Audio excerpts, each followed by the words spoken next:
Hello, Lisa here. Welcome back to my channel and welcome to my reading table. I'm going to be doing a walkthrough of the Divina tarot deck. Now, I actually got this deck in a trade at Northwest Tarot Symposium. I actually got it off of the trading table. I don't know a lot about this deck. I just thought it was really unique. I loved its size. And I'm going to be working with it this week, at the time I'm filming this, I should say.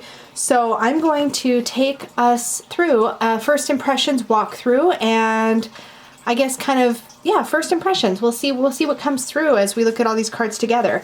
I did grab my Centennial Rider-Waite-Smith so that I could do a bit of a side-by-side and kind of stay on track with what it is I might expect to see, what I think of the symbology, and we may refer to the guidebook that comes with this a few times throughout as well, because my hope is that I'm going to get a bit of a feel for how this deck might read, and yeah, we're gonna go from there. I believe this deck is currently still available, but this was produced in 2016. It was produced by, it says it's a Spirit Speak tarot deck. There isn't a website on the box, but hopefully when I upload this, I will have a link to where you can pick this up if it is currently still available, or I'll have a note down below about its unavailability if it turns out that it is out of print. But let's take a peek at it together. It's in a really nice little sturdy two-piece box. I love these like water droplets all over on, oh, wait, hold on. I think we're seeing suits perhaps. So we have water droplets, eyes, stars, and hearts. So if I were to guess, I would say cups, wands. Nope, I'm out. Because hearts, that could just be a design choice. We'll find out. Okay, so let's open her up. Really nice glide on the box, and this is the little guidebook that comes with. It doesn't look insubstantial. You get, it looks like a full page of each image and then a little write-up next to it. I don't think there's going to be any spreads in here. It doesn't look like it. No, we go right, King of Swords, and there's not a title page or like a contents or anything. In fact, the first image is actually on the inside cover of the booklet. So it is just a reference guide for the actual cards, which is fine. I like this. Oh, let's take a look at the inside of the box. I hadn't checked yet. Oh, there's these little like winged star figures having a little smoochy smooch. I wonder if they're the lovers. Well, I guess we'll find out.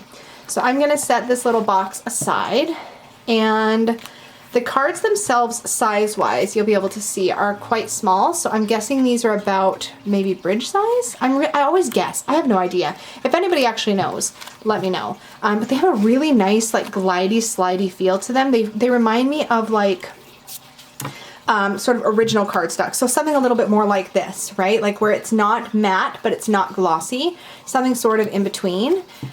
So they have a really beautiful, like, you can tell you can fan them really nicely. They feel like they would like shuffle and slide really, really beautifully. Yeah. I don't know if I would edge this deck though, because the backings here are very, very white. There's a lot of white space, I guess, in the cards. And it is a monochromatic art style. So it's all in like these like shades of gray. So we'll see. Okay, so let's start getting into the cards because I really don't fully know what to expect.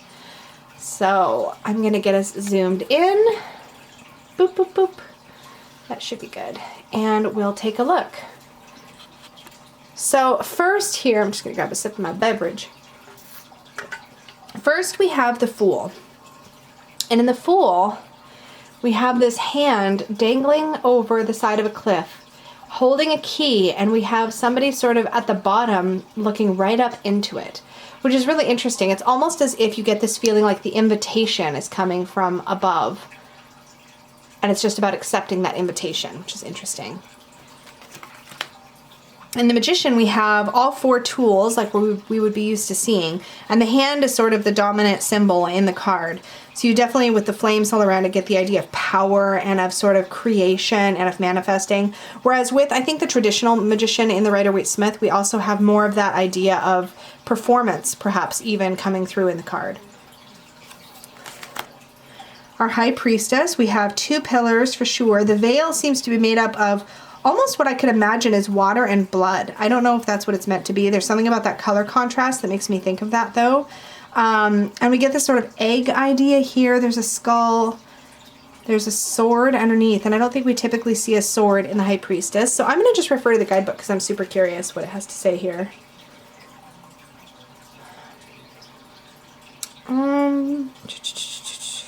Just wondering if there's anything about the art. Well, let's just read what it says. The High Priestess is the gatekeeper from our world to the other worlds. She has seen all, the darkest night, the brightest light, and everything in between. She's not prejudiced to good or evil because to her there is no such thing.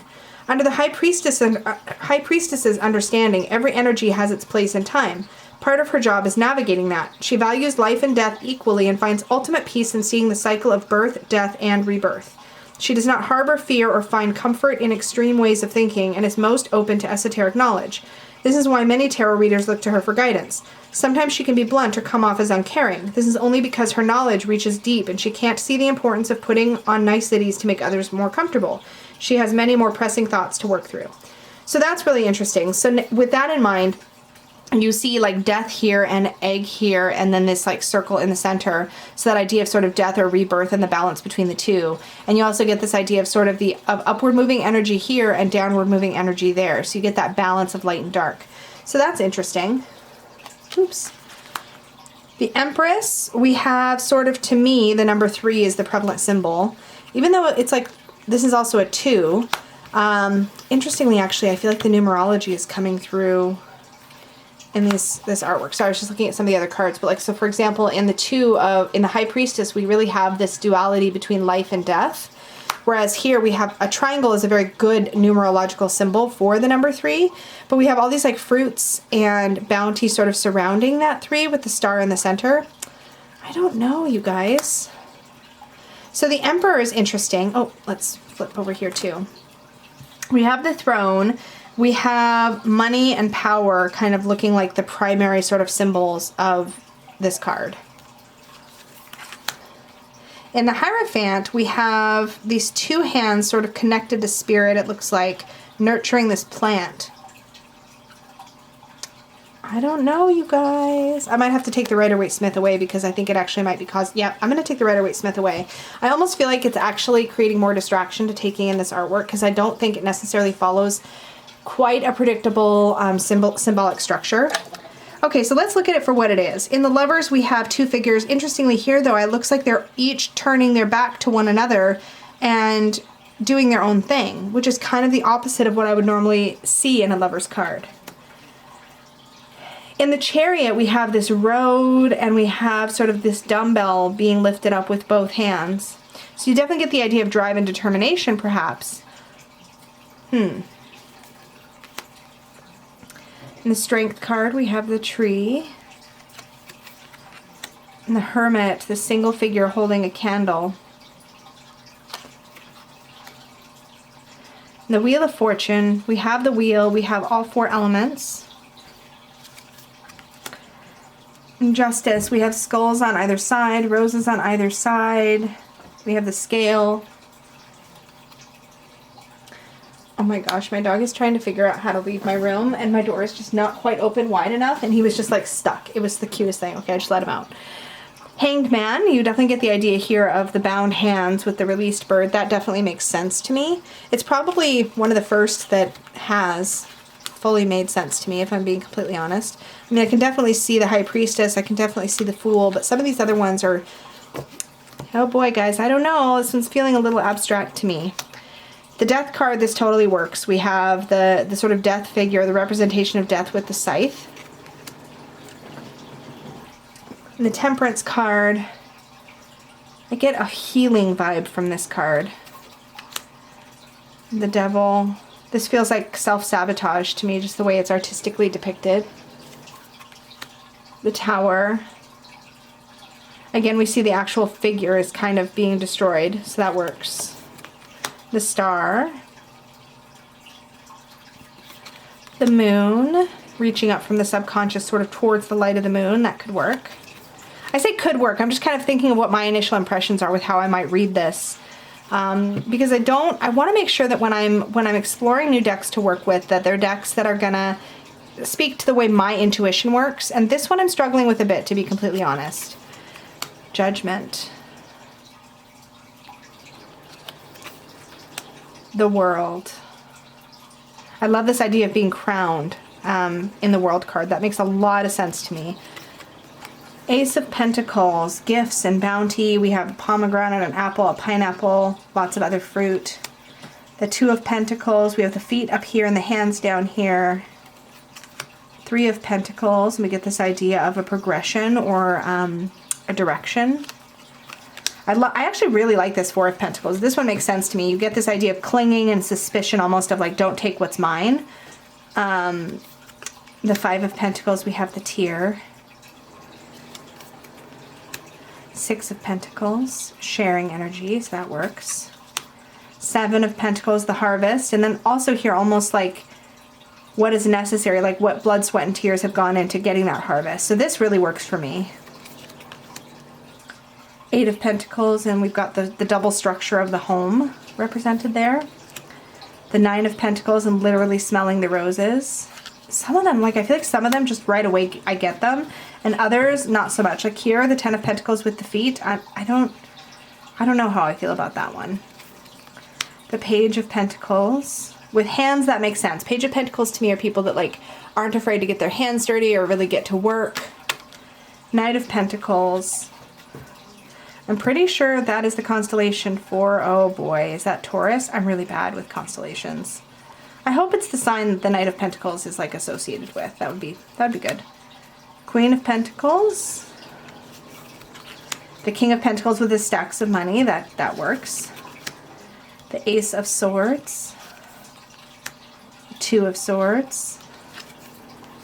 The Three of Swords. There's like a backstabbed element to this card that I'm not sure I fully jive with. The Four of Swords. You do get that peaceful rest feeling here. The Five of Swords. The Six of Swords. The Seven of Swords. That comes through, I think, pretty classic Rider-Waite-Smith. The Eight of Swords. This is another one that I think it's pretty clear and easy to understand. So is the Nine of Swords and the Ten of Swords. Like, it grows on me a little bit, but I don't ultimately know. I mean, I think I'm starting to know. The Page of Swords, you get this idea of self-sacrifice here. I don't know how I feel about that with the Page of Swords. The Knight of Swords, I don't know. The Queen of Swords, holding on to the part of the rose just above the thorns and sort of diving into the storm. That seems pretty Queen of Swordsy to me. The King of Swords with the scale. The Wands. I love the light bulb imagery for the Ace of Wands. I think that's a very apt description of what an Ace of Wands moment can feel like. Two of Wands. Three of Wands. Four of Wands. Five of Wands. The Six of Wands. It's a very lonely looking card for the Six. The Seven of Wands. This looks like a hand fasting to me. That's not, I don't know, guys. Eight of Wands. Nine of Wands. Ten of Wands. The Page. The Knight. If you hear like a rumbling in the background, Peggy is sewing. The Queen. The King touching the sun here. Connected to source. That works. Okay, Cups is my favorite suit. So if I don't love this suit, I think this deck and I are not going to be able to get on because I've been really hit or miss with the rest of the cards. The Ace is okay. The Two, I could really see this being self-love, so that kind of works for me. The Three,